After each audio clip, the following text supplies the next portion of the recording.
Waitress slipped note to the Sicilian Mafia boss. Your ex-fiancé sold you out.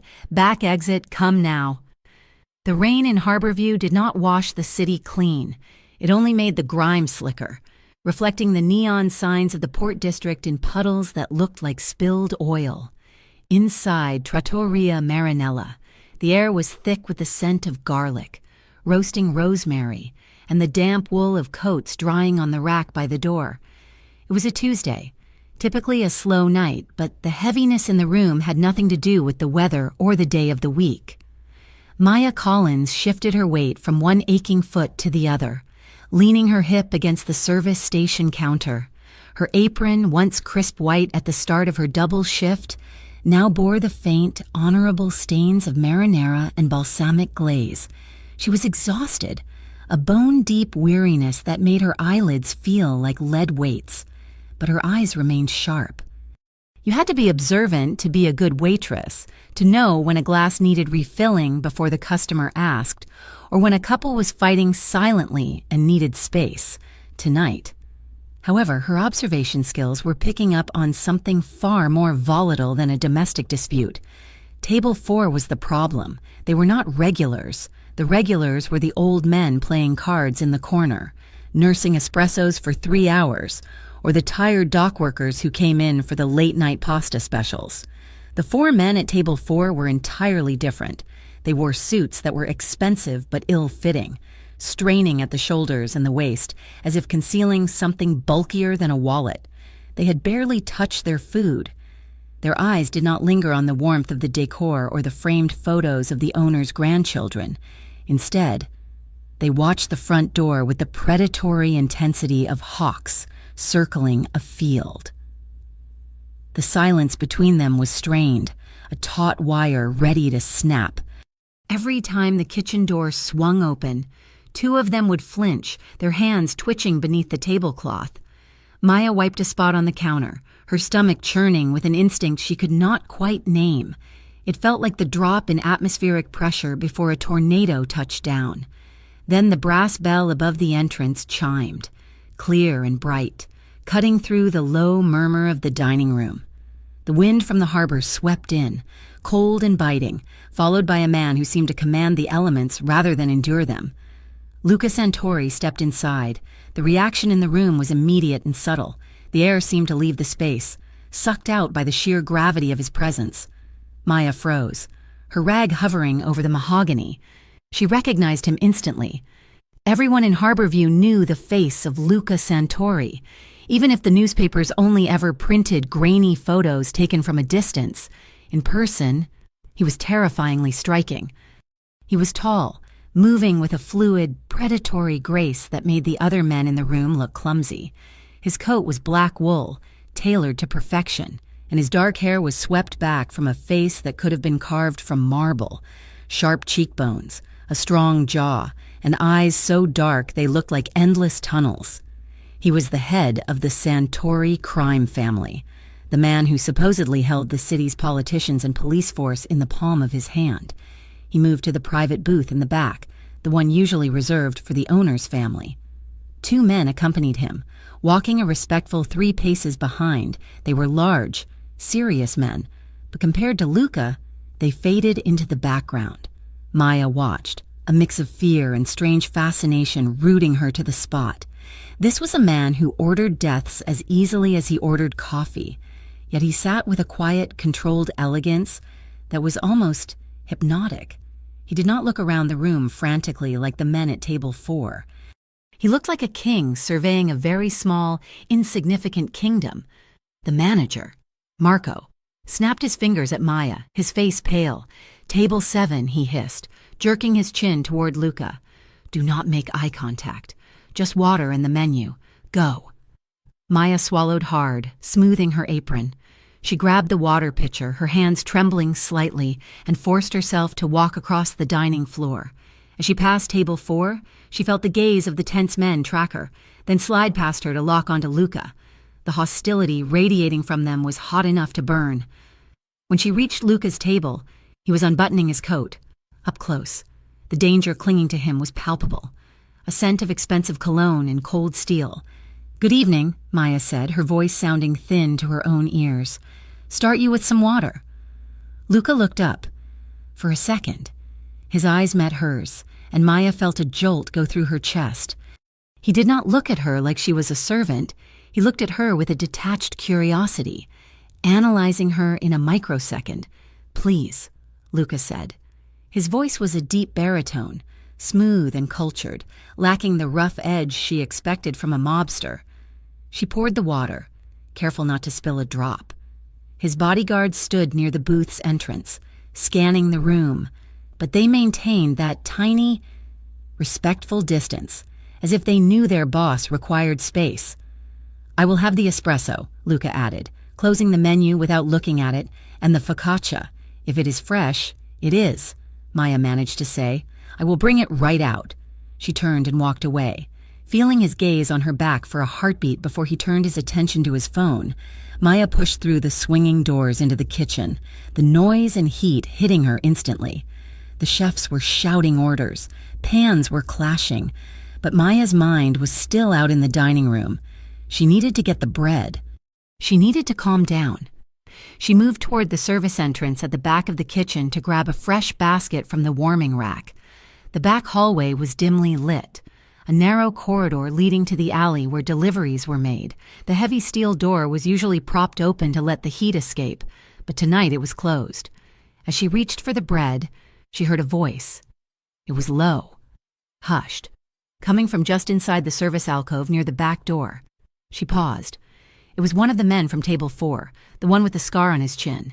He was speaking into a phone, his hand cupped over his mouth, his back to her. "He is seated," the man whispered. The aggression in his voice was gone, replaced by a cold, professional tone. "We're just waiting for the signal." Maya held her breath, pressing herself against the stainless steel refrigerator.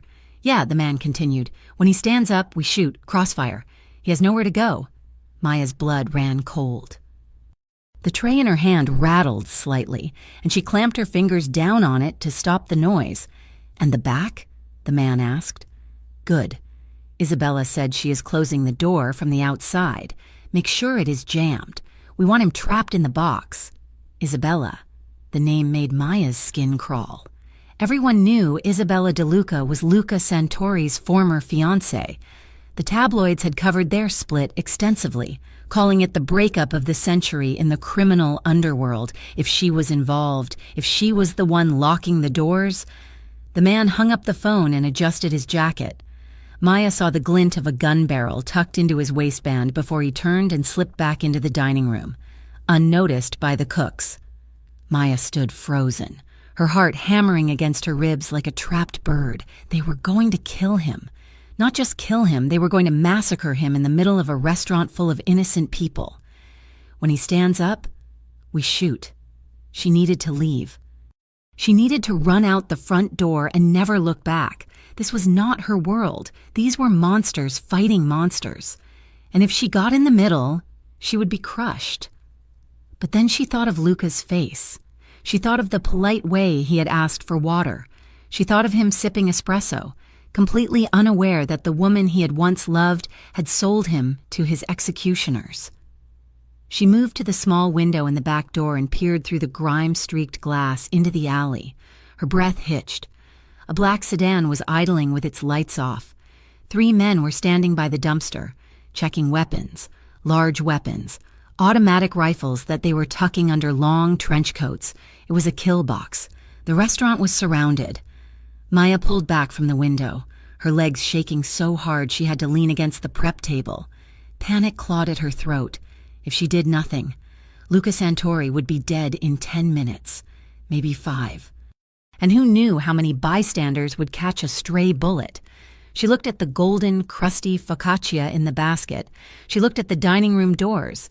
She could not just let it happen.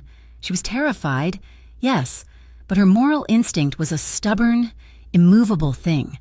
She remembered the empathy she felt when he looked at her. A man, not just a headline. Her hands trembling. She snatched her small order pad from her apron pocket. She grabbed a pen, her fingers slippery with sweat. She had to be fast. She had to be clear. She wrote the words, pressing down so hard the pen nearly tore the paper. Your ex-fiancé sold you out. Men with guns. Back exit now." She stared at the words. They looked ridiculous. They looked like something from a movie. But they were the only truth that mattered right now. She tore the page from the pad. With deliberate, careful hands, she folded the note into a small, tight square. She nestled it deep into the bread basket, tucking it between 2 warm slices of rosemary focaccia so it was hidden but would be found the moment he reached for a piece. She felt like she was handling a grenade. By doing this, she was crossing a line she could never uncross. She was interfering in Mafia business. Take a breath. "Maya," she whispered to herself, "just serve the bread." She pushed through the swinging doors again. The dining room seemed louder now, the clinking of silverware sounding like gunshots to her heightened senses. She walked toward table 7. The walk felt like it took 100 years. Every step was a battle against the urge to drop the basket and scream. She reached Luca's table. He was looking at his phone, his expression bored. One of his bodyguards was watching the front door. The other was watching the kitchen. Maya forced a smile onto her face. It felt brittle, like a mask that might crack. "Here you are, sir," she said, her voice dropping to a murmur that barely carried over the ambient noise. "Fresh from the oven." She placed the basket directly in front of him, her hand lingering on the rim for a fraction of a second too long. Luca looked up, sensing the shift in her demeanor. He saw the tension in her neck, the slight tremor in the hand she withdrew. He looked at the bread basket, then back at her face. Her eyes were wide, frightened, pleading with him to understand. He reached into the basket. Maya took a step back, holding her breath. Luca's long fingers brushed the bread and found the paper. He paused. He did not pull it out immediately. He kept his hand inside the basket, unfolding the note by feel, shielding it from the view of the room. Then, with a casual motion that looked like he was simply checking the bread, he glanced down. He read the message. Maya watched the transformation. It was terrifying. His jaw tightened, the muscle feathering beneath the skin. His pupils narrowed into pinpricks, the boredom vanishing instantly, replaced by a cold, lethal calculation.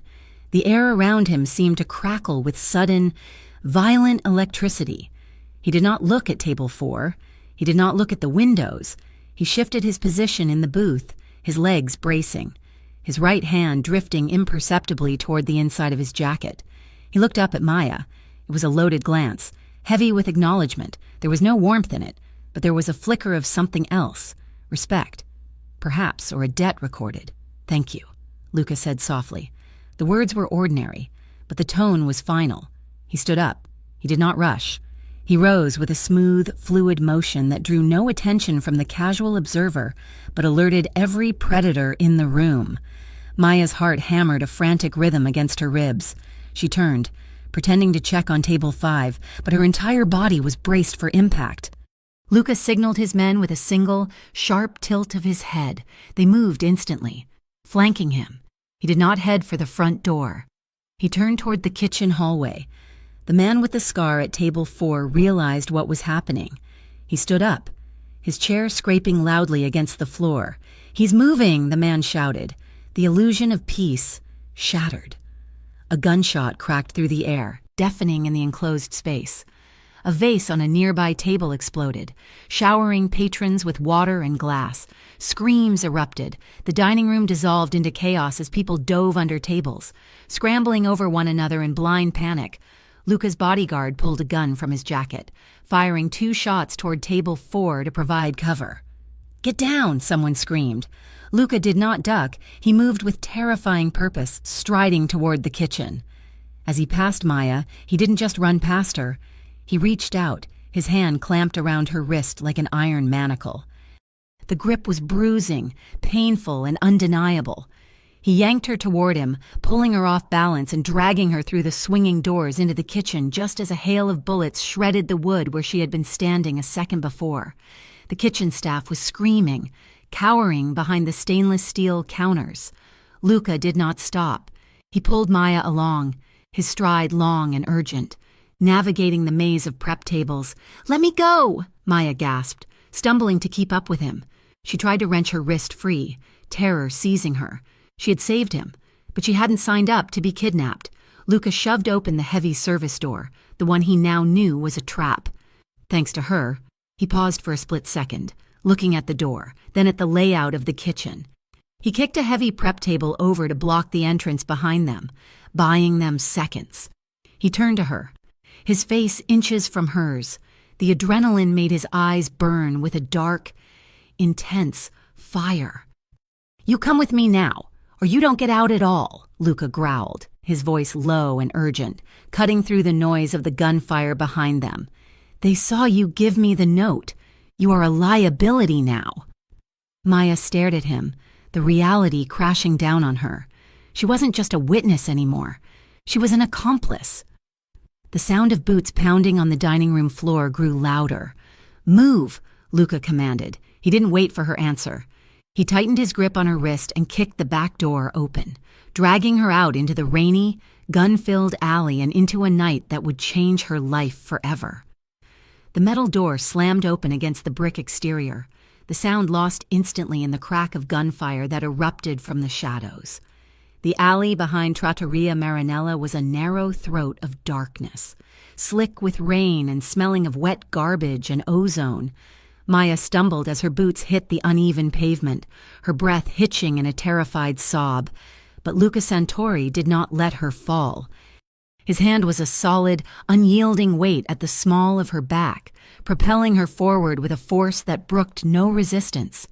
"Get down," Luca commanded, his voice a low growl that vibrated against her ear. Maya flinched violently as a bullet chipped the brickwork inches above her head, sending a spray of red dust into the rain. She instinctively curled in on herself, burying her face in her coat. But Luca was there, his large frame interposing itself between her and the shooter stationed near the dumpster. He moved with a terrifying economy of motion, one arm shielding her, the other raising a sleek, dark pistol that fired 2 controlled shots into the darkness. A man shouted in pain, the sound wet and guttural. Another one of Luca's men, the bodyguard who had been by the door, was already returning fire, covering their retreat. "The car," Maya gasped, her eyes darting frantically. A black sedan screeched around the corner of the alley, tires spinning on the wet asphalt before gripping. The back door flew open before the vehicle had even come to a full stop. Inside, Luca shoved her. She scrambled across the leather seats, her limbs tangling, her heart hammering against her ribs like a trapped bird. Luca dove in after her, pulling the door shut with a heavy thud that sealed out the noise of the gunfire. "Go!" Luca barked at the driver. The car surged forward, pinning Maya against the seat. She watched through the rain-streaked rear window as the alley receded, the flashing muzzle flares disappearing into the gloom. She was shaking so hard her teeth chattered, her hands gripping her knees until her knuckles turned white. She was alive.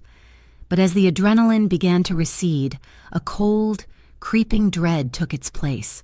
She turned her head slowly to look at the man beside her.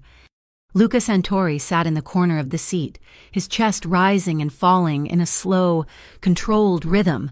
He was reloading his weapon, his movements precise and calm, as if he were merely adjusting a watch. He slid the magazine home with a sharp click, then holstered the gun inside his jacket. Only then did he look at her. The interior of the car was dark, illuminated only by the passing streetlights that sliced across his face in rhythmic intervals.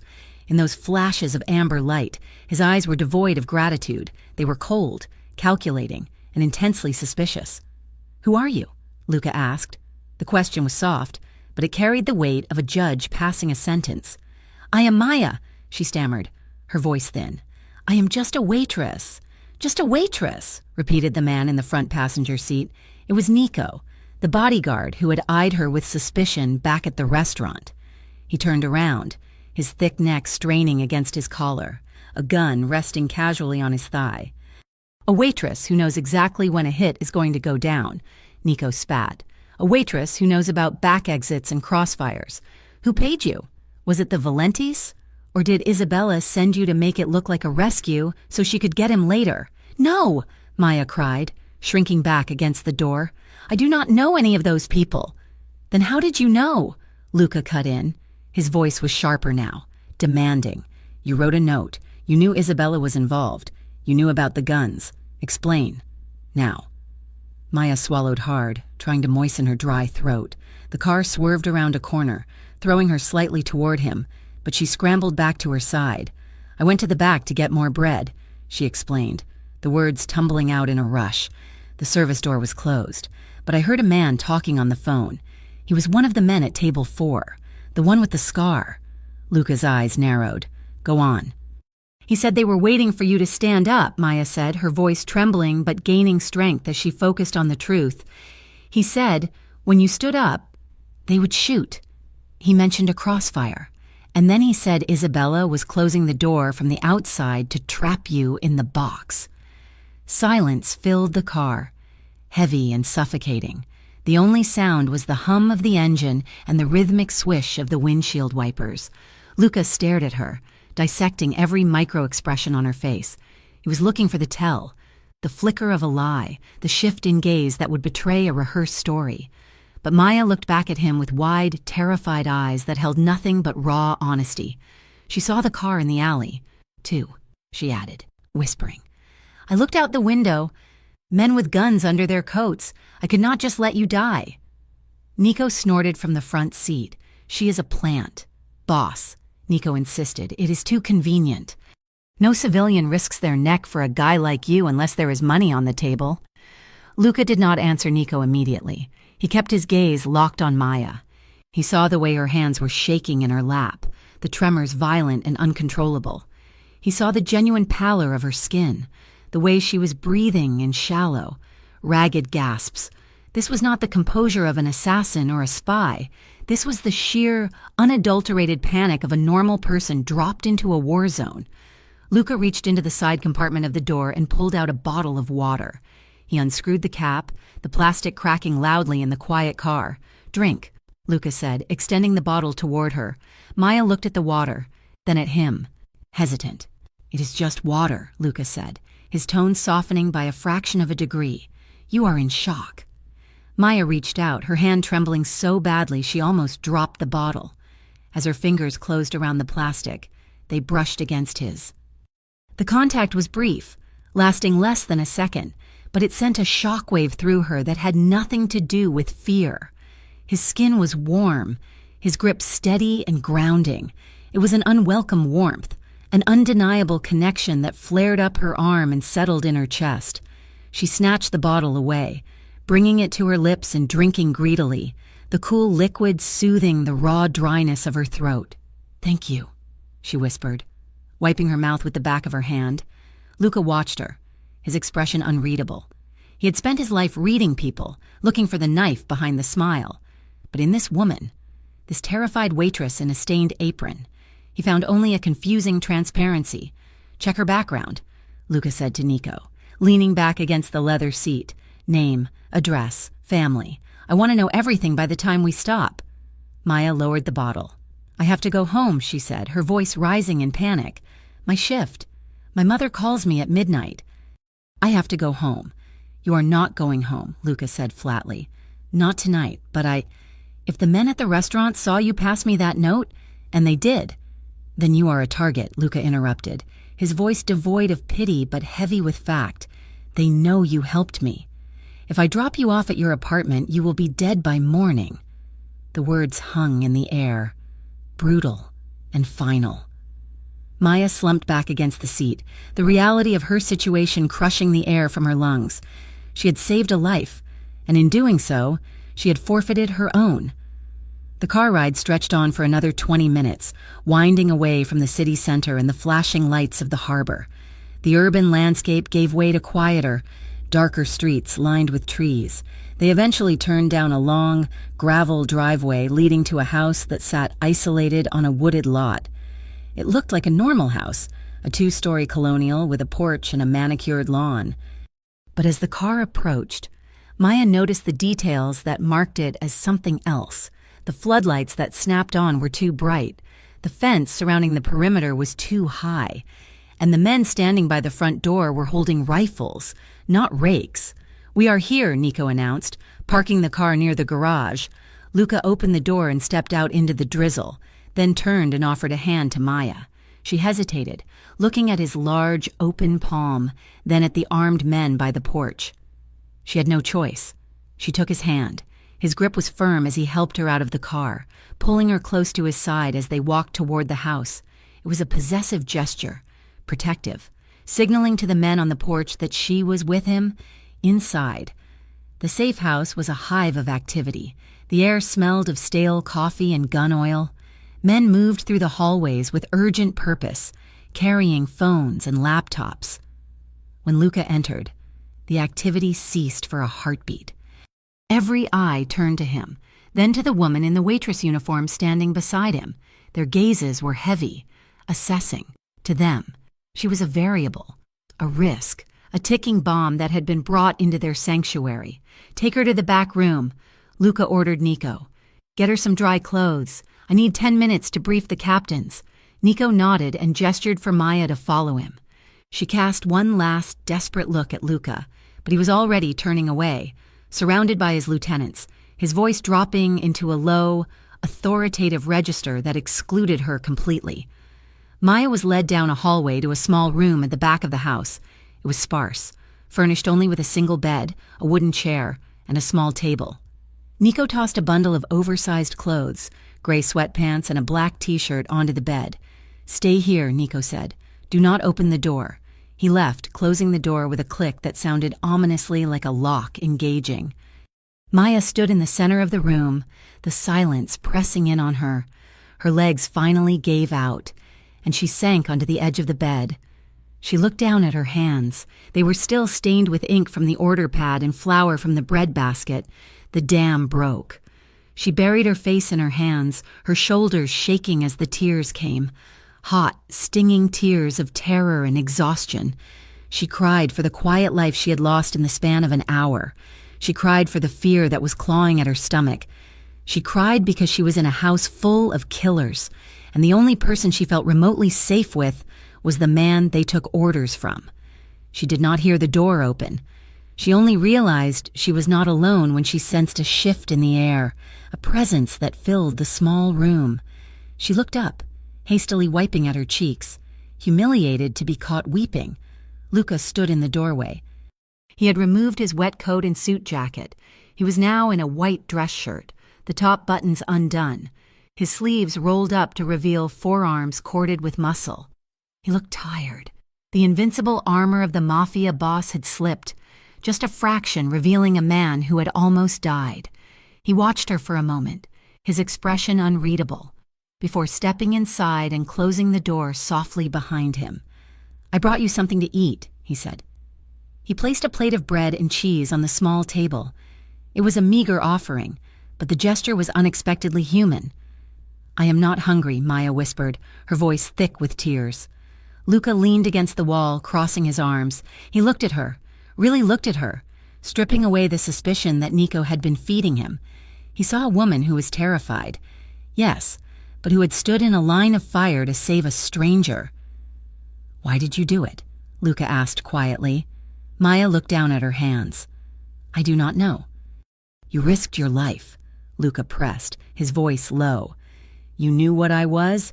You knew what those men were. You could have walked out the front door and gone home to your mother. Why didn't you?" I tried to leave," Maya admitted, her voice trembling. "I wanted to run. But then I saw you sitting there. You were drinking your espresso. You looked so calm. And I thought about how unfair it was to be shot in the back while you were eating bread. It was cowardly." She looked up at him, her eyes fierce despite the tears. "I could not watch you get murdered," she said, her voice cracking with raw sincerity. "I just could not do it. It was wrong." Luca stared at her. He was used to people doing things for money, for power, for fear, or for leverage. He was used to calculated kindness. He had forgotten what simple, moral courage looked like. It disarmed him completely. The tension in his shoulders dropped. He pushed off the wall and moved toward her. Maya stiffened, her breath catching in her throat, but he did not stop until he was standing right in front of her. "Thank you," Luca said. The words were low, vibrating in the small space between them. He was close enough that she could smell the rain on his skin and the faint scent of tobacco. He reached out.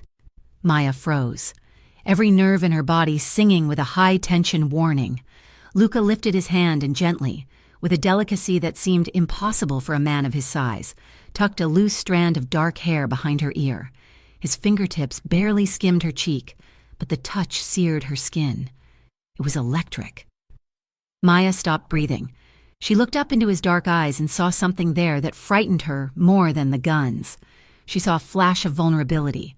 She saw a man who was alone in a crowded room, reaching out to the one person who had seen him as a human being rather than a target. For a moment, the world narrowed down to the two of them. His breath was warm and steady against her forehead. Hers was uneven and quick. The air between them was charged, heavy with an attraction that had no business existing in a safe house surrounded by guards. Then the moment became too much. The power in him, the unexpected tenderness. It was overwhelming. Maya stepped back, her heart racing. "I just did what anyone would have done," she murmured, her voice breathless. Luca let his hand drop, the mask of control sliding back into place, though his eyes remained dark and intense. "No," Luca said softly. "Most people would have run. You are the only one who stayed." He stepped back, putting a safe distance between them, though the energy in the room remained thick. "You need a change," he said, gesturing to the clothes on the bed. "Put those on. We have to wait here until morning. My men are sweeping the city, trying to find out how deep this goes." "I can go home tomorrow?" Maya asked, hope flaring in her chest. Luca hesitated. He looked at her, and for a split second, she saw a conflict war behind his eyes. He wanted to keep her safe, but deeper than that, hidden in the shadows of his conscience, he simply wanted to keep her. She was a light in a very dark world, and he was drawn to it like a moth. "We will see," Luca said evasively. "For now, you stay here." He turned and left the room, leaving Maya alone with the racing of her heart and the ghost of his touch on her cheek. An hour later, the house had quieted down. The frantic energy of the arrival had settled into a watchful, tense silence. Maya, dressed in the oversized sweatpants and t-shirt that smelled faintly of cedar, wandered out of the bedroom. She was too wired to sleep. She found Luca in the kitchen. He was sitting at a small wooden table, a bottle of wine open in front of him, staring at a map of the city spread out on the surface. He looked up when she entered. "I could not sleep," Maya said apologetically. "Sit," Luca invited. Kicking out the chair opposite him, she sat. He poured a small amount of wine into a tumbler and slid it across the table to her. They sat in silence for a while, the only sound the hum of the refrigerator. "Who is she?" Maya asked suddenly. The question hung in the air. Luca did not pretend not to understand. He took a slow sip of his wine, his eyes darkening. "Isabella," he said, the name tasting like ash in his mouth. "We grew up together. Our families were allied. It was an arrangement, but I thought we understood each other. I thought we wanted the same things." "What happened?" Maya asked, her curiosity overriding her fear. She wanted power, Luca said, his voice tight with old hurt, but she wanted it without the cost. She wanted me to legitimize the business overnight. She did not understand that you cannot just wash blood off money and call it clean. It takes time. She got impatient. He looked at Maya, his gaze intense. "She left me a year ago," he continued. "I let her go. I thought that was the end of it. I did not think she would sell me to the Valentis just to speed up her own timeline." Maya listened, watching the way the light from the hanging bulb cast shadows on his face. She saw the bitterness there, but also the loneliness. He was a man who had everything: money, power, respect, and yet the person closest to him had tried to kill him. "I am sorry," Maya said softly. Luca looked at her, surprised by the genuine sympathy in her tone. He was used to fear. He was used to obedience. He was not used to compassion. "You should not be sorry," Luca said, leaning forward slightly. "You are the one stuck in a safe house because of my mistakes." "I chose to write the note," Maya reminded him. Luca smiled, a faint, fleeting expression that transformed his face, making him look younger, Less dangerous. Yes, he said. You did. They sat there as the night stretched on, sharing the wine and the silence. Maya felt the fear slowly ebbing away, replaced by a dangerously growing attraction to the man sitting across from her. She knew he was dangerous. She knew he was a criminal, but as she watched his hands tracing the lines on the map, she couldn't help but remember how gentle they had been when he tucked her hair back, and that terrified her more than any gun. The morning light that filtered into the safe house was gray and unwilling, suffocated by the heavy cloud cover that hung low over Harborview. In the living room, a large television set mounted on the wall murmured with the morning news. The volume turned low so as not to disturb the hushed, urgent conversations taking place in the kitchen. Maya sat on the edge of a stiff leather sofa, her hands wrapped around a mug of lukewarm tea she'd forgotten to drink.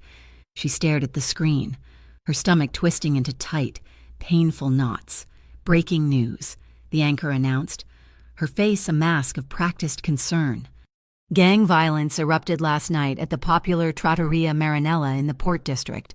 Police are calling it a targeted assassination attempt linked to organized crime syndicates fighting for control of the harbor. The screen shifted from the anchor to a chaotic scene of flashing blue lights and yellow tape surrounding the restaurant where Maya had worked just 12 hours ago. Then, the image changed again. It was a grainy, black and white still frame taken from a security camera weeks ago. It was blurry, but the face was unmistakable. Authorities are seeking information regarding the whereabouts of Luca Santori, the alleged head of the Santori crime family, who was seen fleeing the scene. The anchor continued. Maya looked from the screen to the hallway leading to the kitchen, seeing his face on the news, plastered next to words like assassination and crime family, stripped away the strange, intimate fog of the previous night. It made the danger sharp and public. She was not just hiding out with a man she had saved. She was harboring a fugitive whose face was currently being beamed into thousands of homes across the city. The sound of heavy boots on hardwood floors drew her attention. Nico marched down the hallway, looking more stressed than he had the night before. He did not even glance at Maya as he passed, his phone pressed to his ear. They are already spinning it, Nico muttered into the phone. Yeah, get the car ready. We might need to move. Maya set her mug down and stood up. She felt useless sitting there, a porcelain doll placed on a shelf while the house burned down. Drawn by a mix of anxiety and curiosity, she moved quietly toward the kitchen. The door was slightly ajar. Inside, the air was thick with tension. Luca was standing at the head of the large oak table, his hands braced against the wood, his posture rigid. Nico had joined him, along with two other people who must have arrived while Maya was sleeping. One was a man, broad-shouldered and scarred, whom Luca addressed as Rafa. The other was a woman, elegant and sharp-featured, with dark hair pulled back in a severe bun. This was Elena. Maya had heard them mention her name the night before. She was the strategist, the mind behind the muscle. It is worse than just a betrayal, Elena was saying, her voice cool and clipped. She tapped a tablet screen, sliding it across the table toward Luca. Isabella is not just working with the Valentis. My contact in the federal building says there is a task force that has been dormant for 6 months. They suddenly woke up yesterday morning. Luca looked down at the tablet, his expression unreadable. So she is squeezing me from both sides. She is trading you, Elena corrected. She gives the Valentis your territory to buy their protection, and she gives the feds your head to buy her immunity. She walks away clean with the money she siphoned off the accounts, and you end up either dead or in a supermax prison. Rafa slammed his fist onto the table, making the coffee cups rattle. We should hit them now. We know where the Valenti lieutenant operates. We send a message. We burn it down. Maya flinched in the hallway. The violence in Rafa's voice was casual, terrifyingly mundane. No, Luca said, his voice low but cutting through Rafa's anger. If we strike blindly, we play right into her hand. The feds are waiting for us to make a noise. If we start a war in the streets today, we give them the justification to sweep us all up. Then what do? Nico asked, pacing the small kitchen. We cannot just sit here. We wait, Luca said. We find out exactly what she promised the Valentis, And then we make them a better offer. Or we make them realize that Isabella is a liability they cannot afford. And if that does not work, Rafa challenged, then we kill the deal, Luca said coldly. And anyone standing in the way of it? Maya took a sharp breath. The coldness of his tone sent a chill down her spine. This was not the man who had gently tucked her hair behind her ear. This was the boss, the killer. She took a step back, intending to retreat to the living room, but her foot caught the edge of the hallway runner. She stumbled, her hand hitting the wall with a soft thud. The conversation in the kitchen stopped instantly. Maya froze. Maya! Luca's voice came from the room. Come in. She hesitated, then pushed the door open. 4 pairs of eyes turned to her. Nico and Rafa looked annoyed. Elena looked at her with clinical curiosity, as if she were a specimen in a jar. Luca just looked tired. I am sorry, Maya said, her voice small. I heard voices. How much did you hear? Nico asked aggressively. Enough, Luca interjected. He straightened up and nodded to his team. Clear the room, give us a minute, but boss... Nico started. Now, Luca said. The 3 lieutenants gathered their phones and tablets and filed out. Elena paused as she passed Maya, her dark eyes scanning Maya's face. He has a blind spot for strays, Elena murmured, low enough that only Maya could hear. Do not make him regret it. Then she was gone, and Maya was alone with Luca. He walked over to the coffee pot and poured a fresh cup. His movements slow. He did not look angry. He looked like a man carrying the weight of the sky on his shoulders. I did not mean to eavesdrop, Maya said, crossing her arms defensively. I know, Luca said. He turned and leaned against the counter, blowing on the steam rising from his cup. But you heard what we said. You heard Rafa. I heard you talking about killing people like it was a business transaction, Maya said, her honesty pushing through her fear. It is a business transaction, Luca said. In my world, violence is a currency. If you do not spend it, you go bankrupt. That is a terrible way to live, Maya whispered. Luca looked at her, his eyes dark and sorrowful. Do you think I chose this because I enjoy it? I was born into this. Maya. My father was the boss before me, his father before him. There are no clean choices for men like me. There is only the choice that keeps my family alive and the choice that gets them killed. He took a step toward her. Isabella made a choice. He said, she chose to sell me out. If I do not respond, everyone in this room dies. Nico, Rafa, Elena, you, me? Maya asked. You are a witness, Luca reminded her gently. To the Valentis, you are a loose end. To Isabella, you are the woman who ruined her ambush. You are part of this now, whether you want to be or not. Maya fell silent. She looked at his hands. Hands that could order a death and hands that could offer water to a terrified stranger. The duality of him was confusing, frightening, and magnetic. The rest of the day passed in a blur of tension. The storm that had been threatening all morning finally broke in the late afternoon. The sky turned a bruised purple, and rain began to lash against the windows of the safe house with the force of bullets. Around 5 in the evening, the power grid gave up.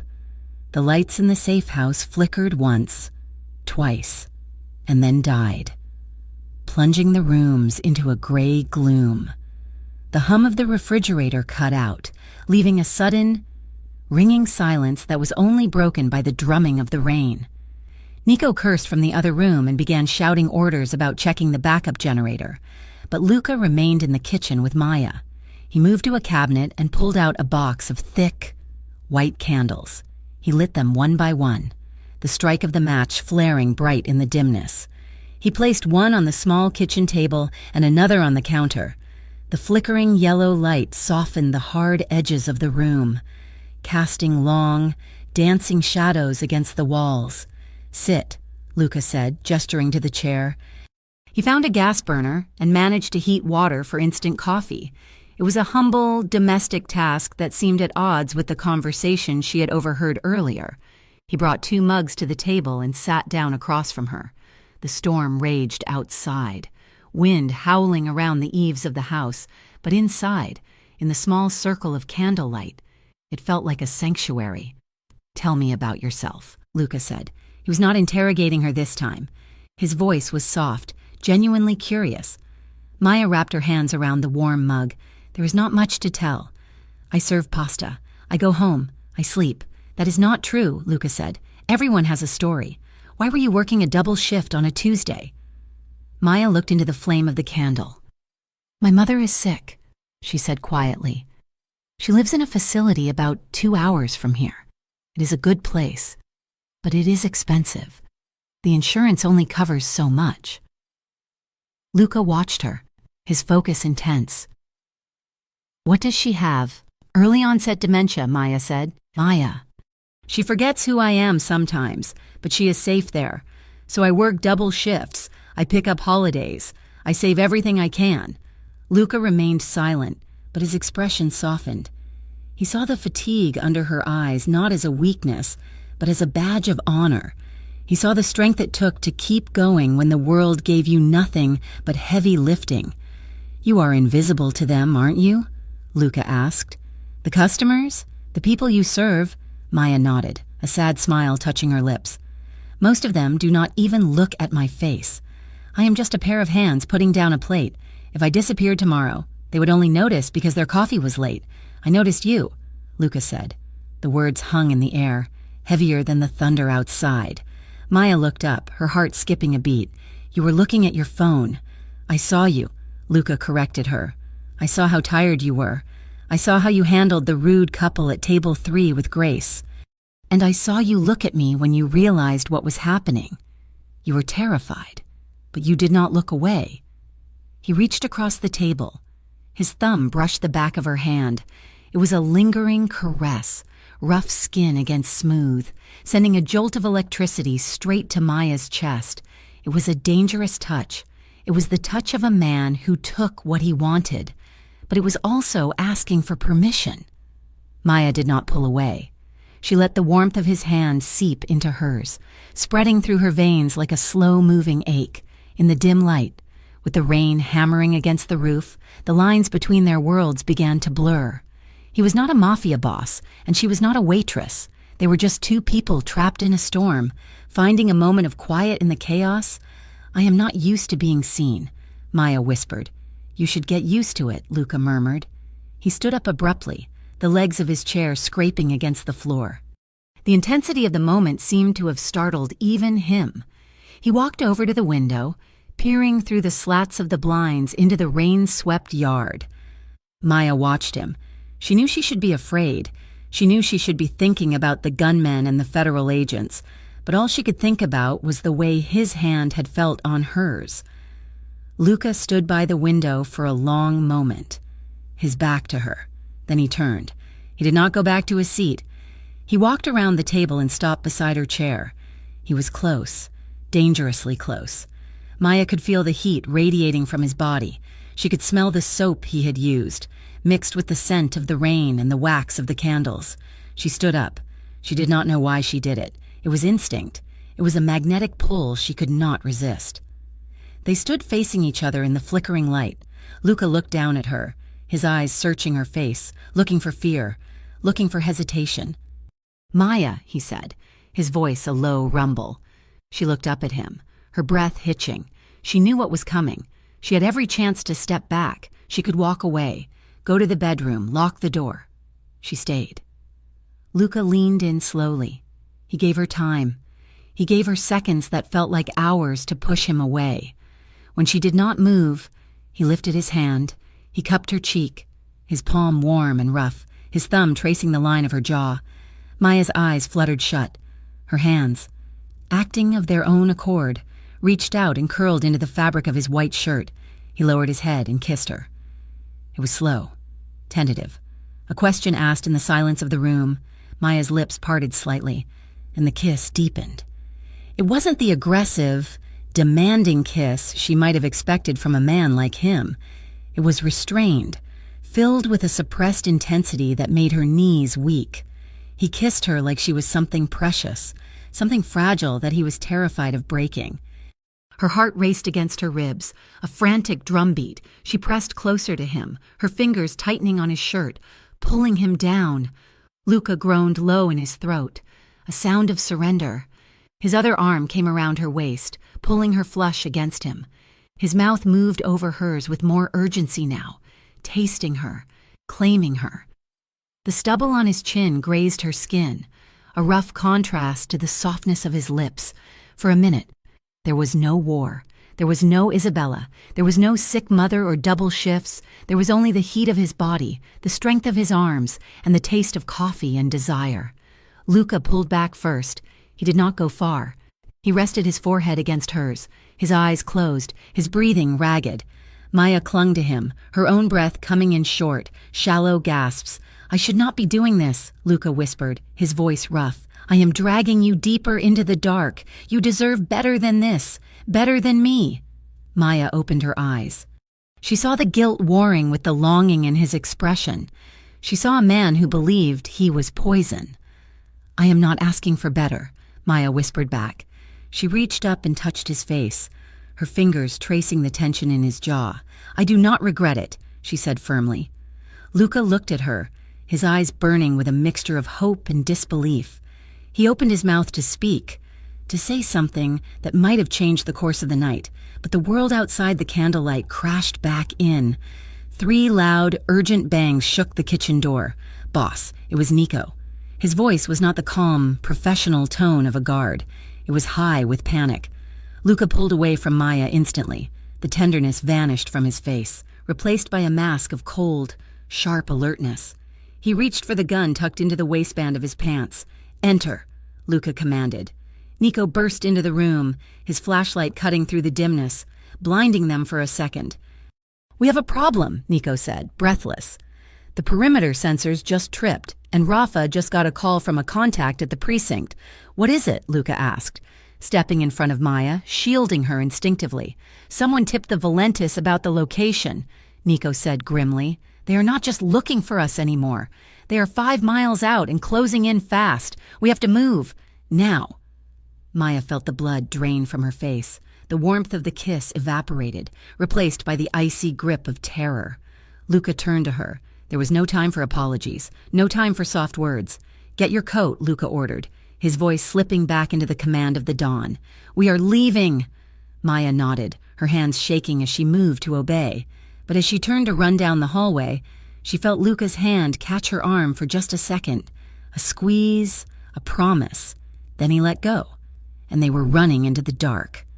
The tires of the black SUV crunched over gravel, a sound that seemed deafening in the silence of the deep woods. They had been driving for nearly an hour, winding away from the chaotic neon glow of Harborview and into the dense, pine-covered hills that bordered the north side of the city. The rain had finally stopped, leaving behind a thick mist that curled around the tree trunks like white smoke. Luca Santori killed the engine. The headlights cut out, plunging them into absolute darkness for a moment before eyes adjusted to the moonlight filtering through the canopy. "We are here," Luca said quietly. Maya Collins peered out the window. In front of them sat a structure that looked nothing like the sleek, fortified safe house they had just fled. It was a cabin, built from rough-hewn logs that had weathered to a deep gray. It sat on a small rise overlooking a lake that stretched out into the darkness, its surface smooth as black glass. "It looks abandoned," Maya whispered, clutching her coat tighter around herself. "It is not," Luca replied, unbuckling his seatbelt. "My grandfather built it 50 years ago. We keep it off the books. No digital footprint, no utility bills in the family name. It is the only place left where I know for a fact there are no cameras." He opened the door and stepped out, the cool night air rushing in. Maya followed, her boots sinking slightly into the damp earth. The silence here was profound, broken only by the rhythmic chirping of crickets and the distant, mournful hoot of an owl. Despite the terror of the last 24 hours, the gunfire, the flight, the knowledge that men were hunting them, Maya felt a strange, involuntary pull toward the beauty of the place. Far across the lake, the city of Harborview was just a smear of golden light on the horizon, small and insignificant. It was hard to believe that somewhere in those lights, people were plotting murder. Nico and Rafa, who had followed in a second car, began unloading crates of equipment and supplies, their movements efficient and silent. They swept the perimeter, checking the tree line with thermal scopes, while Luca guided Maya up the wooden steps to the front porch. Inside, the cabin smelled of cedar, wood smoke, and dust. It was chilly, the air stagnant from months of disuse. Luca moved through the dark living room with the confidence of someone walking through a memory, finding a lantern on a side table and clicking it on. The soft, battery-powered glow revealed a rustic interior, heavy leather furniture, a stone fireplace that dominated one wall, and shelves lined with old books. It felt like a home, not a fortress. "There are 3 bedrooms," Luca said, turning to face her. "But only the master bedroom has a reinforced door and a lock that can be secured from the inside. The others have standard latches." Maya looked at him, understanding dawning on her face. "We stay in the master," Luca stated, his voice devoid of suggestion but heavy with practicality. "I cannot guard you if you're down the hall." Maya nodded, swallowing the lump in her throat. "Okay." The bedroom was cramped, dominated by a large 4-poster bed made of dark oak. There was barely enough room to walk around it. When Nico brought in their bags, the space shrank even further. Once the door was closed and the heavy steel bolt slid into place, the intimacy of the situation became a physical weight in the room. For the first 2 days, they lived in a state of high-wire tension. The cabin was a bubble of safety, but the air inside was thick with things unsaid. They fell into a routine born of necessity during the day. Luca huddled with Nico and Rafa in the living room, analyzing the data Elena sent them via encrypted channels. Maya tried to make herself useful, sweeping the dust from the floors and making simple meals from the canned goods they had brought. But the nights were the hardest. The bedroom became a dance of avoidance. To change clothes, they took turns, one standing by the window with their back turned while the other hurriedly dressed in the corner. "Turn around," Maya would whisper, clutching her shirt to her chest. Luca would stand rigid by the window, staring out at the dark lake, his hands clasped behind his back. "I am not looking," he would assure her, his voice rough, but even with eyes averted, the awareness was impossible to ignore. The room was too small. When they brushed past each other to get to the door or the bathroom, the heat of their bodies seemed to arc between them. Maya could smell him, the scent of the woods, the gun oil he used to clean his weapon, and the underlying, masculine scent of his skin. Every time he moved, the floorboards creaked, a constant reminder of his presence. They slept on opposite sides of the large bed, stiff and careful, a wide gulf of mattress between them. Yet, Maya would wake up in the middle of the night to the sound of his breathing, deep and steady, and feel a treacherous urge to scoot closer to the warmth he radiated. On the 3rd evening, the fragile peace shattered. They were in the kitchen. Maya was stirring a pot of soup over the gas stove when Luca's secure phone buzzed on the table. It was a singular, harsh vibration that stopped all conversation. Nico and Rafa looked up from their cards. Luca reached for the phone, his face impassive. He read the message, and Maya watched his reaction carefully. She saw his shoulders stiffen. She saw the way his knuckles turned white as he gripped the device. His jaw set hard, a muscle feathering in his cheek as he read the text a second time. "What is it, boss?" Nico asked, his hand drifting toward his holster. "It is her," Luca said, his voice dropping to a temperature that could freeze the lake. "Isabella?" Rafa asked. "She sent a code we used to use," Luca said. "She wants to meet. Tonight.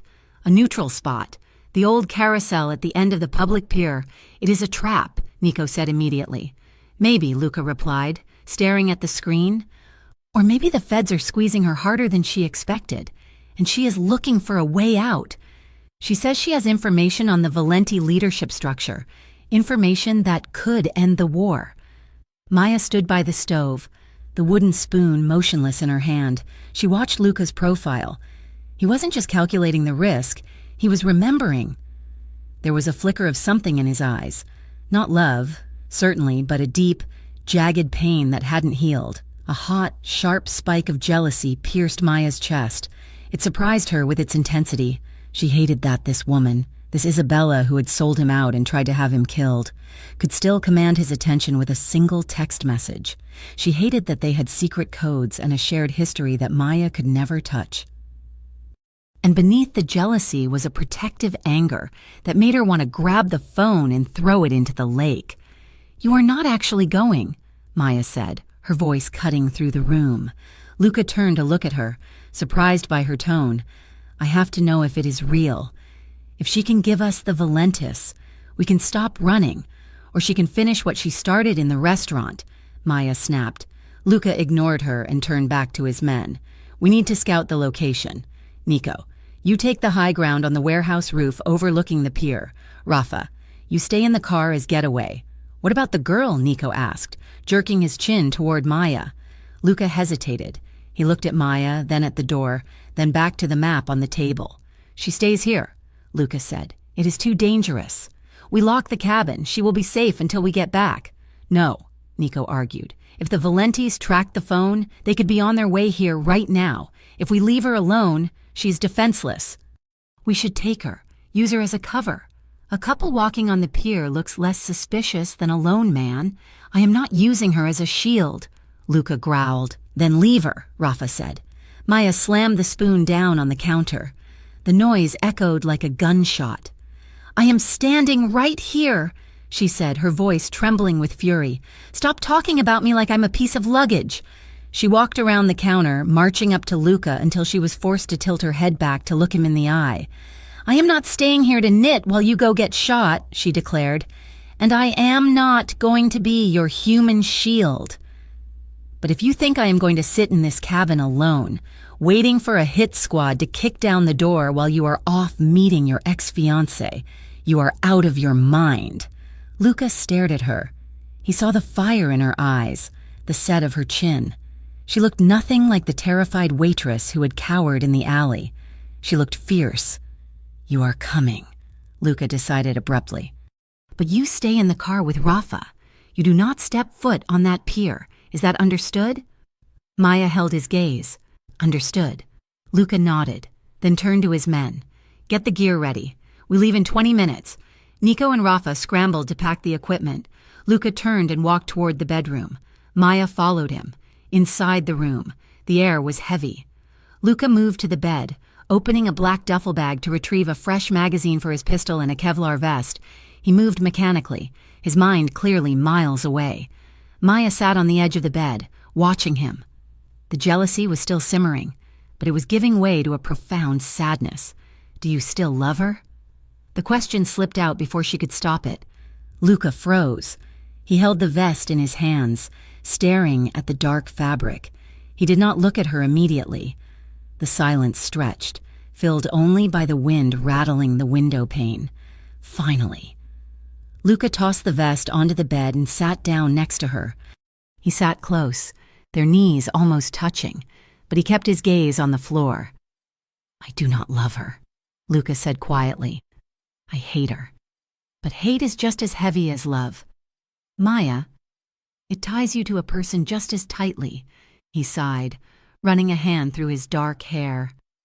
"We were engaged for 2 years, he continued, his voice low and raspy. "But it was not a romance. It was a merger. Our fathers wanted it, but I tried to make it work. I wanted to build a life. But Isabella, she did not want a husband. She wanted a project." "A project?" Maya asked softly. "She wanted me to be legitimate," Luca said. "Not for the right reasons. Not because it is safer or moral, but because she wanted the social standing. She wanted to be a senator's wife, not a mobster's wife. She pushed me to cut corners, to betray old alliances, to move faster than was possible. When I told her I could not change history overnight, she looked at me with such disgust." He turned his head to look at Maya. The vulnerability in his eyes was stark. It was the look of a man who had been told, repeatedly, that he was not enough. "She told me I was a savage," Luca whispered, "that I would never be anything else." Maya's chest ached. She felt a physical pain for him, for the rejection he had carried around like a stone. She looked at his strong hands. his tired eyes, the sharp line of his jaw. She saw a man who protected his people, a man who had treated a waitress with dignity even while fleeing for his life. She reached out. She rested her hand over his. Her palm was warm against his cold skin. He flinched slightly, startled, but then settled into her touch. She was wrong, Maya said firmly. She leaned in, forcing him to look at her. You are not a savage, Luca. You are a man who was handed a terrible legacy and is trying to survive it. You deserve someone who sees who you are, not who they want you to be. You are not a stepping stone, and you are definitely not a project. Luca stared at her. Her words seemed to wash over him, cleansing wounds he hadn't realized were infected. He looked at her mouth, then up to her eyes. You see me, he murmured. Yes, Maya whispered. I see you. The air in the room changed, the tension that had been building for days, the awkwardness of the shared room, the brushes in the hallway, the adrenaline of the escape, suddenly crystallized into something undeniable. Luca leaned in, this time. There was no hesitation. There was no gentle testing of the waters. He kissed her hard. It was urgent, fueled by frustration, fear, and a longing that had been suppressed for too long. His mouth took hers with a hunger that stole her breath. Maya responded instantly, her own desire rising up to meet his. She opened to him, a small sound of need escaping her throat. Luca's hands moved from his lap to her waist, gripping her tightly, pulling her body against his. His fingers dug into the fabric of her shirt, as if he were afraid she might vanish if he let go. Maya's hands flew to his hair, her fingers threading through the thick, dark strands, pulling him closer. They tumbled back onto the bed, a tangle of limbs and frantic motion. The mattress groaned under their weight. Luca hovered over her, his body shielding hers, his weight heavy and grounding. He broke the kiss to look at her, his breathing ragged. His eyes were dark pools of desire, burning with an intensity that made Maya shiver. He reached out and traced the line of her jaw with a trembling finger, then down the curve of her throat to her shoulder. Maya, he rasped, his voice rough with need. He lowered his head, trailing slow, reverent kisses along the sensitive skin of her neck. Maya arched toward him, her head falling back into the pillows, her hands clutching his broad shoulders. Luca, she breathed, saying his name like a prayer. He paused. He pulled back just enough to look her in the eyes. His chest was heaving, his heart pounding against hers. He needed to know. He needed to be sure. He was a man who took things by force in his professional life, but here, with her, he would take nothing that wasn't freely given. Are you sure? He asked, his voice strained. We can stop. Maya looked up at him. She saw the question in his eyes, the respect that underpinned the desire. Her cheeks were flushed, her lips swollen from his kisses, her eyes shining with certainty. She lifted a hand and cupped his cheek, her thumb brushing over his cheekbone. I am sure, she whispered. She nodded, a small, definitive movement. Luca let out a breath he seemed to have been holding since he walked into the restaurant that first night. He lowered himself back to her, capturing her lips again. Slower this time. Deeper. The room filled with the sound of their ragged breaths and the rustle of clothes being discarded. The darkness outside the cabin pressed against the windows, cold and unyielding, but inside, in the center of the large oak bed, there was only fire. The world narrowed down to the sensation of skin on skin, the whispered names, and the desperate, affirming act of being alive together in the face of death. Later. The room was quiet. The lantern in the living room had been turned off, leaving the bedroom in near total darkness, save for the pale moonlight striping the floor. They lay tangled under the heavy quilt, limbs intertwined. Luca was on his back, one arm thrown over his eyes, the other wrapped protectively around Maya, who rested her head on his chest. She could hear the steady thrum of his heartbeat beneath her ear, a rhythm that lulled her into a state of drowsy contentment. The storm of passion had passed, leaving behind a profound stillness. It was a strange contrast to the violence that awaited them outside these walls. In a few hours, They would have to get up. They would have to put on Kevlar vests and load guns. They would have to drive to a pier and confront the ghosts of his past. But for now, there was this. Maya shifted slightly, pressing a soft kiss to the skin over his heart. "We are going to be okay," she whispered into the darkness. Luca moved his arm, his hand finding her hair and stroking it gently. "I will make sure of it," he replied deeply. He turned his head to press his lips against her forehead. It was a tender gesture, one that spoke of possession and promise, internally. Luca made a vow. He stared up at the shadows on the ceiling, his mind sharpening again. He thought of Isabella. He thought of the Valentis. He thought of the federal agents. They wanted to use him. They wanted to destroy him. And now they had given him something to lose. He tightened his arm around Maya, pulling her closer until there was no space left between them. He would not let Isabella use her. He would not let anyone touch her. If he had to burn the entire city of Harborview to the ground to keep this woman safe, he would strike the match himself. "Sleep," Luca murmured. "I have you." Maya closed her eyes, the warmth of his body shielding her from the cold night air. And for the first time in days, she slept without dreaming of running. The morning sun over the lake was deceptive. It painted the water in shades of gold and amber, casting a serene, picturesque glow over the secluded cabin that felt worlds away from the grime and violence of Harborview. For 3 days, this place had been a sanctuary, a suspended reality where Maya Collins could almost pretend she was not a woman marked for death. Luca had left early, before the mist had even cleared from the pines, to meet a contact at a roadside diner 10 miles out, a necessary risk to secure encrypted comms equipment. The cabin felt hollow without his brooding, protective presence, but the silence was also a relief. It gave Maya space to breathe. She stepped out the back door, a wicker basket of laundry braced against her hip. The air was crisp, smelling of damp earth and cedar. She moved toward the clothesline strung between 2 ancient oak trees, the wet fabric of Luca's shirts heavy and cold in her hands. She pinned a white dress shirt to the line, the simple domestic action grounding her. It was so normal, so safe. Then the world disintegrated. There was no sound at first, only a sudden, violent displacement of air that slammed into her back like a physical blow. The ground beneath her feet bucked. Throwing her forward, she hit the grass hard. The wind knocked out of her lungs, just as the sound caught up, a thunderous, tearing roar that seemed to split the sky open. A massive fireball erupted from the front of the cabin, visible even over the roofline. Shattered glass and splintered wood rained down around her, pattering against the leaves like hail. Maya scrambled to her hands and knees, her ears ringing with a high-pitched whine that drowned out the world. She stared at the cabin. The front porch was gone. Black smoke billowed into the clear blue sky, blotting out the sun. The driveway, the car bomb, had been at the driveway. She crawled toward the cover of the tree line, her instincts screaming.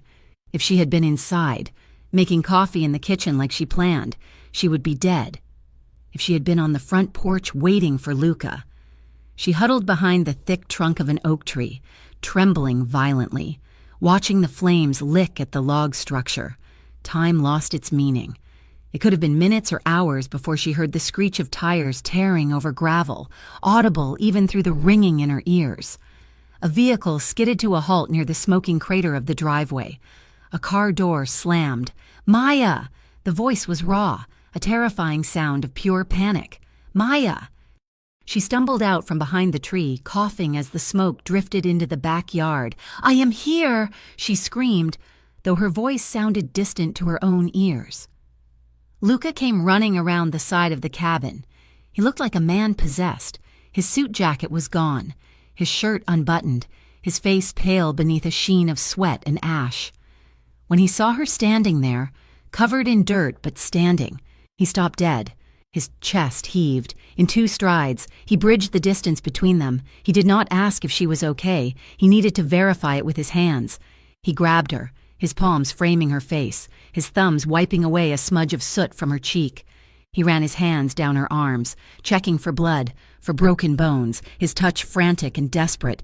"You are alive," he rasped, his voice cracking. "I saw the smoke from the road. I thought I was too late." He pulled her into his chest, burying his face in her hair. His embrace was crushing, fueled by a terror she had never seen in him before. This was not the calculated fear of a mob boss losing an asset. This was the terrified relief of a man who had almost lost his heart. "They found us," Maya whispered against his shirt, her body finally beginning to shake as the shock wore off. "We are leaving," Luca said, his voice hardening into steel. "Now." They relocated to a fortified industrial compound near the shipping yards, a gray, imposing building that smelled of salt and diesel. It lacked the beauty of the cabin, but it had reinforced concrete walls and armed men at every entrance. The atmosphere inside was suffocating. Luca was enraged. The attack on the cabin had been a personal violation, a message that nowhere was safe. He convened a war council in the main operations room, a windowless space dominated by a large steel table covered in maps and laptops. Maya sat in the corner, wrapped in a blanket, watching them. Nico and Rafa were pacing, their hands on their weapons, eager for blood. Elena, the strategist, sat calmly at the table, though her eyes were sharp. "They missed," Luca said, his voice low and dangerous, "and now they are going to pay. I want the Valentis burned out of their holes. I want every business they own turned to ash. Boss, we cannot just go to war in the streets," Elena warned, her tone measured. "That is exactly what they want. I do not care what they want," Luca shouted, slamming his hand onto the table. The sound echoed like a gunshot. "They tried to kill her. Elena, they put a bomb where she sleeps. I am done with strategy. I want them dead." Elena did not flinch. She tapped a key on her laptop and spun the screen around. "You need to look at this," she said. "My contact in the federal building came through. We know why Isabella is pushing so hard." Luca stared at the screen. His jaw tightened. "The federal task force is not just investigating," Elena explained. "They have Isabella on a RICO predicate. They have her for money laundering and conspiracy. They gave her a choice. Give them Luca Santori on a silver platter, or go to federal prison for 30 years. She's scared," Rafa muttered. "She is terrified," Elena corrected, "and she is using the Valentis as her muscle. She promised them your territory if they help her deliver you to the feds. But she is running out of time. The task force gave her 48 hours to make the drop. That is why the bomb happened. She's getting sloppy. She is desperate." Luca straightened up, pinching the bridge of his nose. "So she is cornered. A cornered animal bites." Silence fell over the room. The men looked ready to grab their guns and start shooting, but there was no clear target. The enemy was desperation itself. Maya pulled the blanket tighter around her shoulders. She looked at the map on the table. She looked at Luca's back, tense and coiled with fury. She knew that feeling. She knew what it was like to be trapped, to feel like every option led to ruin. She cleared her throat. "She wants safety," Maya said. The room turned to her.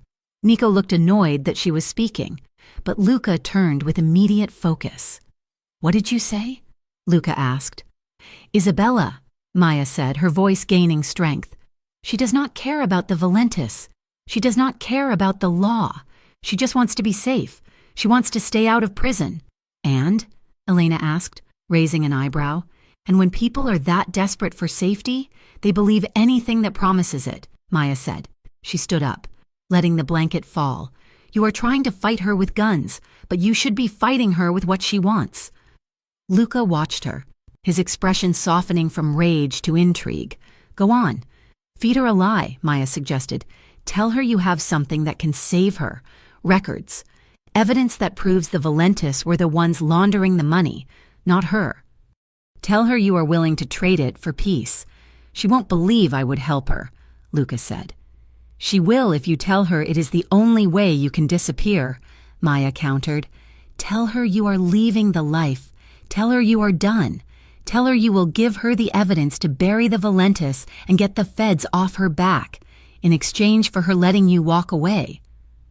Elena looked at Maya, a slow smile spreading across her face. If she believes she can hand the Valentis to the feds and clear her own name, Elena mused, she will bring the task force to arrest the Valentis, Luca finished, realizing the brilliance of it. And she will bring the Valentis to kill you, Maya added darkly. Exactly, Luca said, his eyes lighting up with a cold, predatory fire. We get them all in the same place. Isabella, the Valentis, the feds. We make them collide. And while they are tearing each other apart, Rafa said, grinning, we slip out the back door. It is a trap, Luca said, looking at Maya with a mixture of pride and intense protectiveness. A perfect trap. The next few hours were a blur of activity. The safe house transformed into a command center. Maya was no longer the outsider sitting in the corner. She was pulled into the inner circle. They stood over the large steel table, the overhead lights casting harsh shadows. Maps of the waterfront were spread out, red markers circling potential ambush points. Maya stood next to Luca, their arms brushing as they leaned over the blueprints of a derelict warehouse in the old district. Here, Luca said, pointing to a catwalk. The camera angles need to be wide. We need clear footage of Isabella handing the documents to the agents. We need proof she was working both sides. And here, Maya said, pointing to a service tunnel. This exit leads to the drainage outflow. It is tight, but it comes out half a mile down the coast. Luca looked at her. He smelled of smoke and exhaustion, but his eyes were alive. He moved his hand to cover hers on the table. A brief, grounding touch amidst the chaos. You have a mind for this, he murmured, half impressed, half sad. I just want to survive, Maya replied quietly. The planning continued late into the night. Around 2 a.m, the adrenaline began to crash. The men went to check the perimeter, and Elena retired to a side room to draft the fake documents they would use as bait. Luca signaled to Maya, "Come, you need air." He led her out a side door onto a metal balcony that overlooked the shipping channel. The air here was heavy with salt and the smell of tar, but the breeze coming off the black water was cool. The lights of Harborview reflected on the waves, a shimmering city that looked peaceful only from a distance.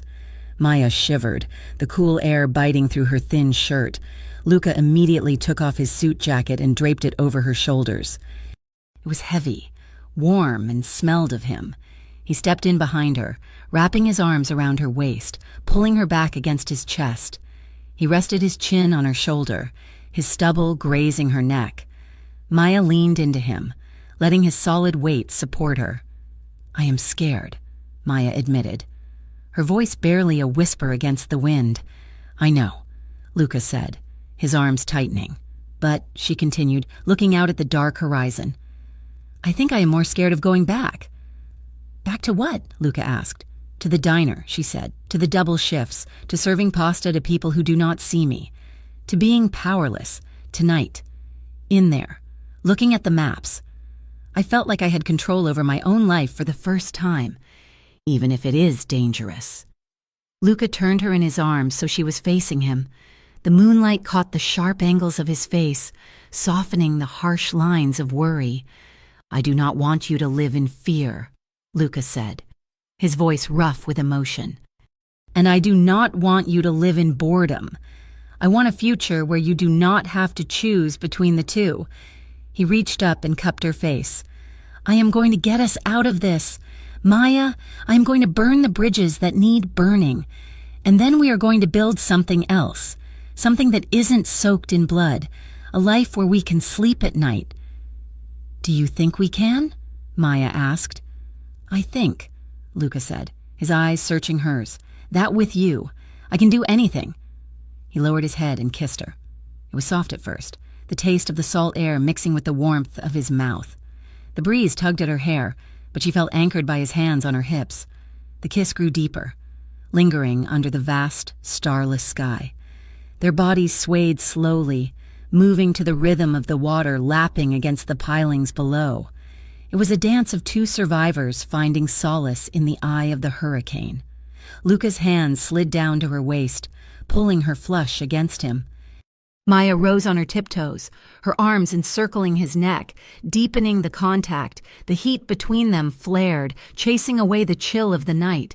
His touch grew more insistent, his hand sliding up her spine, pressing her closer as if he could merge their bodies into one. "Let's go inside," Luca whispered against her lips. Maya nodded, breathless. They moved back into the safe house, leaving the cold night behind for the warmth of the temporary bedroom, shutting the door on the war and the world for a few more precious hours. The next day moved with the grim precision of a countdown. The trap was set. Elena had made the call to Isabella, playing the part of a terrified underling offering a deal.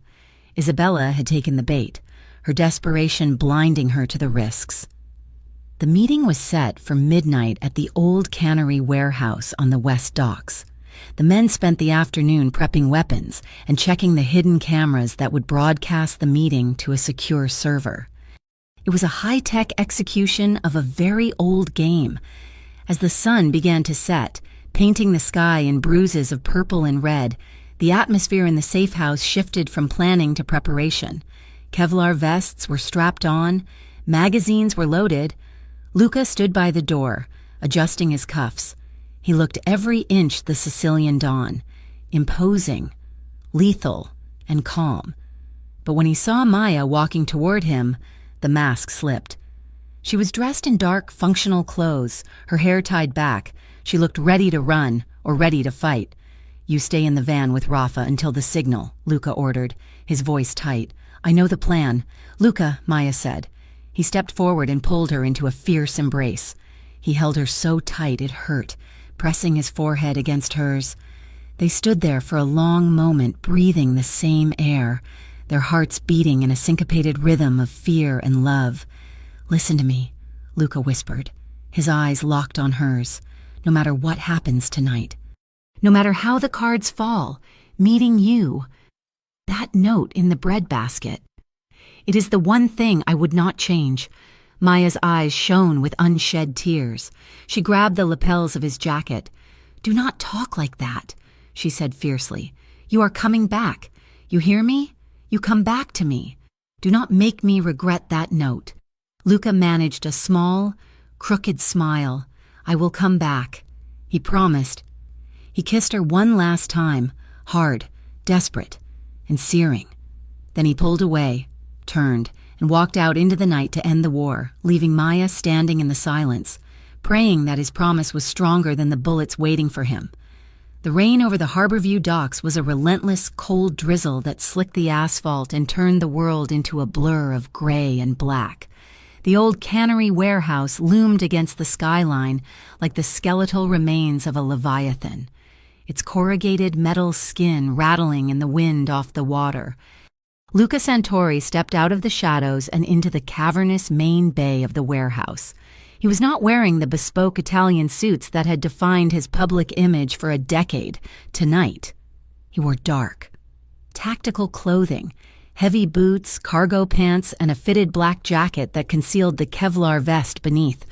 He looked less like a Don and more like a soldier walking onto a battlefield he had already mapped out in his head. He was not alone, though his entourage was small. Nico flanked his left, carrying a duffel bag that supposedly contained the Valenti records. Two other loyal men secured the rear, their eyes scanning the high catwalks where rusted machinery hung like sleeping bats. What the others could not see were the micro cameras embedded in the buttons of Luca's jacket and positioned in the rafters hours ago by his scout team. Every angle was being recorded. Every word was being transmitted to a secure server in a basement across the city, where Elena sat ready to pull the trigger on a digital bomb. Isabella De Luca emerged from the gloom at the far end of the warehouse. She looked immaculate, as always, her trench coat belted tightly at the waist, her hair perfectly coiffed despite the damp air. But as she drew closer, Luca saw the cracks in the porcelain. Her eyes were red-rimmed, her hands twitching slightly by her sides. She stopped 10 feet away, flanked by two Valenti enforcers who looked nervous to be standing so close to Luca Santori. "You came," Isabella said, her voice echoing in the vast space. "I told you I would," Luca replied, his voice flat and devoid of warmth. Isabella took a step forward, her expression twisting into a mask of tragic necessity. "You have to understand, Luca. I did not want this. I never wanted to hurt you. but you were dragging us all down. You refused to evolve. The feds were closing in, and you were too stubborn to make a deal. I did what I had to do. Self-preservation is not a crime." Luca looked at her, seeing the woman he had once intended to marry. He saw the cold calculation she tried to pass off as sorrow. "You call it preservation," Luca said quietly. "I call it cowardice. You sold your family to a rival syndicate. You sold me to the government, and you did it all so you could keep your penthouse and your social standing."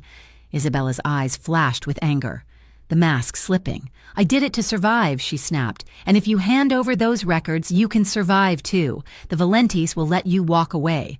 The task force will look the other way. We can end this tonight." Luca stared at her, silence stretching between them. "You are right," Luca said.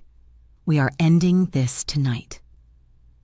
The sound of heavy engines cut through the rain outside. Headlights swept across the high windows of the warehouse. The heavy bay doors rolled open with a screech of rusted metal. A convoy of black SUVs swarmed into the loading dock, tires squealing on the wet concrete. Men in windbreakers emblazoned with federal agents spilled out, weapons raised. At the same moment, the side doors kicked open, and more Valenti soldiers poured in, guns drawn, expecting to ambush Luca. It was a standoff, a powder keg, high above the warehouse, on a ridge overlooking the docks. Maya sat in the back of a surveillance van, staring at a bank of monitors. Her hands were gripped white-knuckled on the edge of the console. "Oh my God," she whispered, "they are all there." Rafa, sitting in the driver's seat with a headset on, watched the feeds with grim satisfaction. "Just wait," he muttered. "Wait for the signal." On the screen, Maya saw Isabella's face falter. She saw the panic as the woman realized that the feds and the Valentis were in the same room, and neither side looked happy. Luca stood in the center of the storm, perfectly calm. He raised his hands slowly, not in surrender, but in a gesture of control. He turned to the lead federal agent, a man with a buzz cut and a leveled rifle. "You are looking for the Valenti money trail," Luca shouted over the confusion. "And you," he turned to the Valenti captain, "you are looking for the rat who has been feeding your operations to the police for 6 months. Luca kicked the duffel bag at his feet. It slid across the wet floor, stopping between the two groups. "It is all in there," Luca announced, his voice booming. "But it is not my records. It is hers." He pointed a finger at Isabella. "Isabella has been playing both of you," Luca continued, his voice cutting like a knife. "She took Valenti money to pay off federal informants. She gave federal evidence to the Valentis to eliminate her competition. She is the leak. She is the liability." Isabella's face went pale. "That is a lie," she screamed, her voice shrill. "Kill him!" "He is lying!" Luca reached into his jacket, slowly, and pulled out a small remote.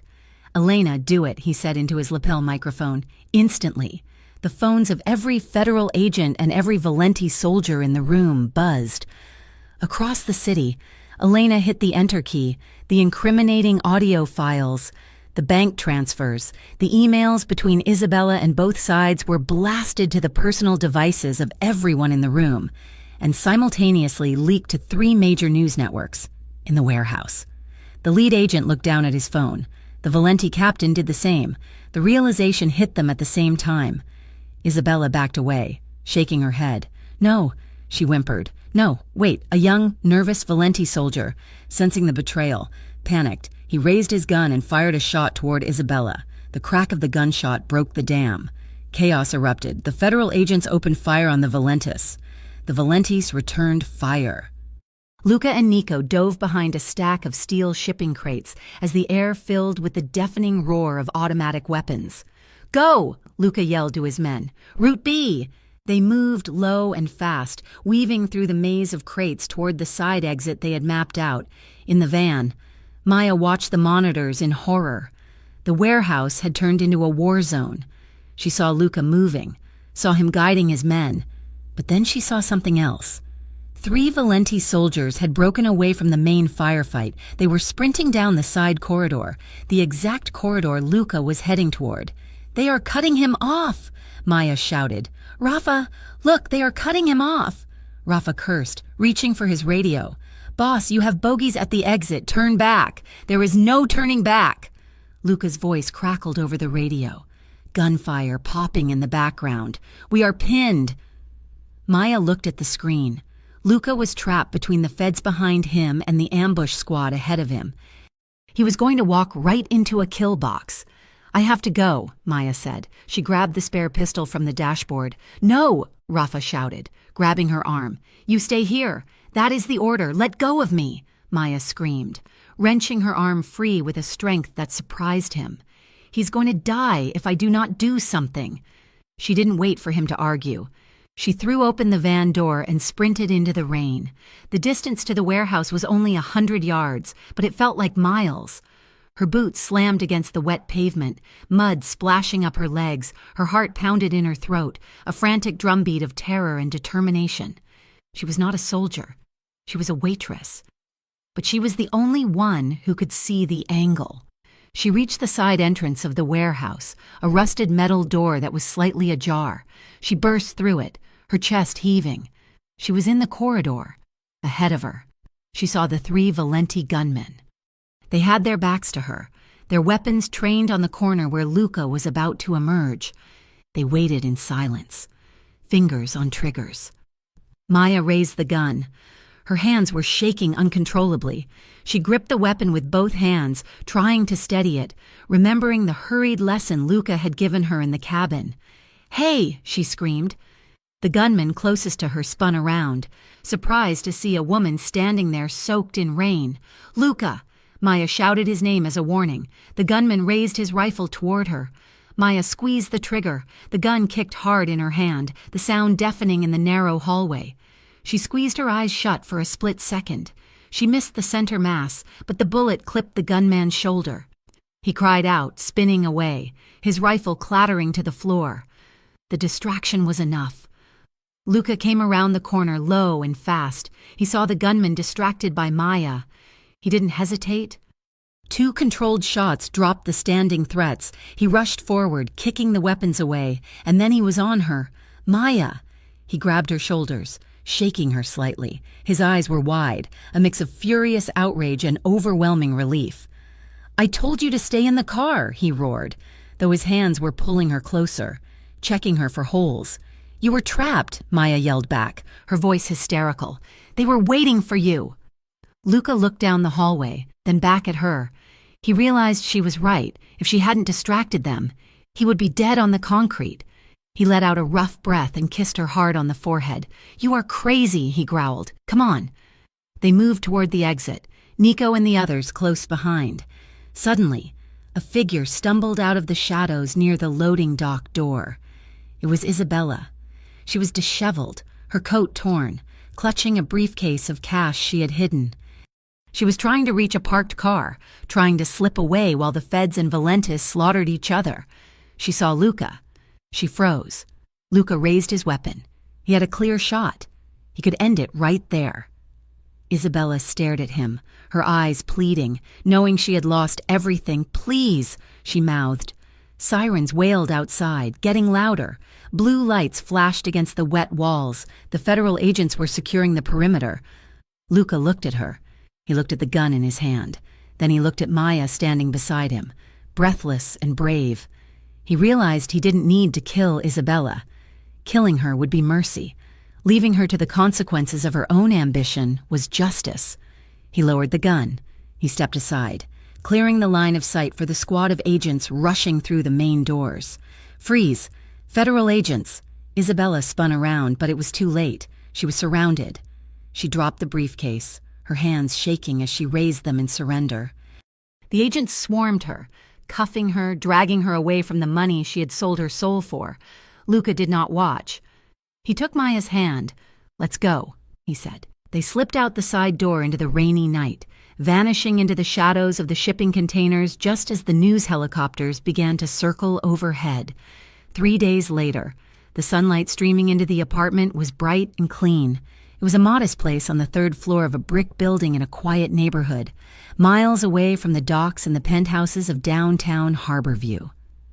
Luca sat on a simple beige sofa, wearing a gray t-shirt and jeans. He held a cup of coffee, Watching the television mounted on the wall, the screen showed Isabella DeLuca being led out of the courthouse in handcuffs, her face hidden from the flashing cameras. The chyron at the bottom of the screen read, "Mafia informant denied bail. Santori crime family dissolved." The news anchor was speaking excitedly about the massive trove of evidence that had been leaked, implicating dozens of high-ranking Valenti members and corrupt federal officials. The underworld of Harborview had been shattered overnight. Luca turned the TV off. The silence in the room was peaceful. Maya walked in from the small kitchen. She was no longer wearing an apron or a uniform. She wore a soft yellow sweater and held a rolled-up set of blueprints. "Is it over?" she asked, nodding toward the dark screen. "For them." "Yes," Luca said. "They will be fighting in court for the next 10 years. Isabella will likely never see the outside of a cell again." "And for us?" Maya asked. Luca set his coffee down and stood up. He walked over to her, his movements easy and relaxed. The tension that had defined his posture for years was gone. "I transferred the last of the clean assets this morning."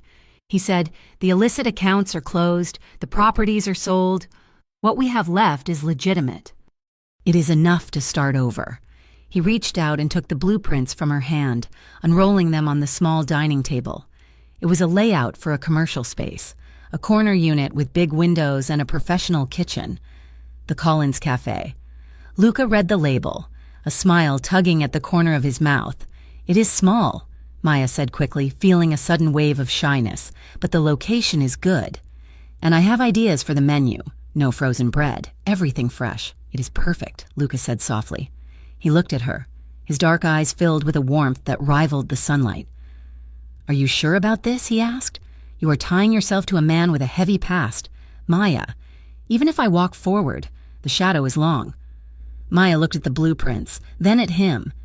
She saw the man who had protected her in the alley, the man who had refused to use her as a shield, the man who had walked away from an empire to be with her. "I am not afraid of shadows," she said. "As long as you are the one standing next to me." Luca pulled her close, his arms wrapping around her waist. "I am not going anywhere," he vowed. He lowered his head and kissed her. It was a deep, sure kiss, filled with the promise of ordinary days. There was no gunfire in the background, no sirens, no ticking clock, just the dust mote spinning in the light and the beat of two hearts that had survived the storm. 6 months later, the bell above the door chimed, but this time, it didn't signal danger. It signaled a customer. The space smelled of roasted coffee beans and vanilla. The walls were painted a warm cream, and the morning light flooded through the clean glass windows. Maya wiped the counter, humming a soft tune. She looked up as Luca walked out of the back office. He was carrying a box of inventory, his sleeves rolled up, a smudge of flour on his cheek. He looked happy. He set the box down and walked over to her. He didn't say anything. He just reached out and took her hand, interlacing their fingers. "We need to open," Maya whispered, smiling up at him. "In a minute," Luca said. He leaned down and kissed her, a lingering sweetness that made the world outside disappear. Then, he walked to the front door. He flipped the sign from closed to open. He turned back to her, and for the first time in his life, Luca Santori was exactly where he wanted to be. He locked the door from the inside, not to keep enemies out, but to keep the moment in just a little longer. He walked back to her, and together, they stood in the sunlit cafe, ready to serve the first cup of coffee in a life that was finally, truly theirs. Thank you so much for reading this story. I hope you enjoyed the journey of Luca and Maya as much as I enjoyed writing it. I would love to know where you are tuning in from. Please leave a comment below and tell me which country or city you are listening from. If you enjoyed this series, please consider subscribing to Mafia Romance Stories for more intense, emotional, and thrilling tales. Don't forget to share your thoughts on the ending in the comments section. Thank you for your support.